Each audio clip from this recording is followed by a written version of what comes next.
शहादा तालुक्यातील कोंढावळ गावात गुरुवारी सायंकाळी भीषण आग लागून जनावरांसाठी साठवून ठेवलेला मोठ्या प्रमाणातील चारा जळून खाक झाला आहे।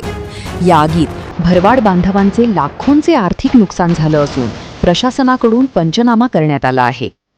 गुरुवारी सायंकाळी 7:30 वाजेच्या सुमारास कोंढावळ गावात अचानक चाऱ्याच्या साठ्याला आग लागली। आग लागल्याचे समजताच सरपंच, उपसरपंच यांच्यासह ग्रामस्थांनी घटनास्थळी धाव घेत आग विझवण्याचे आटोकाट प्रयत्न सुरू केले। दरम्यान शहादा येथील अग्निशामक दलालाही पाचारण करण्यात आली।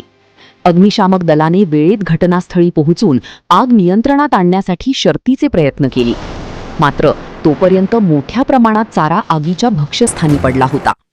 आपल्या गुरांसाठी पावसाळ्याच्या तोंडावर चाऱ्याची कुट्टी करून साठवणूक करण्यात आली होती। चारा पूर्णपणे कोरडा असल्याने आगीने रौद्र रूप धारण केलं, त्यामुळे रात्रभर चाऱ्याच्या ढिगाऱ्यातून धूर आणि ज्वाळा उसळत होत्या।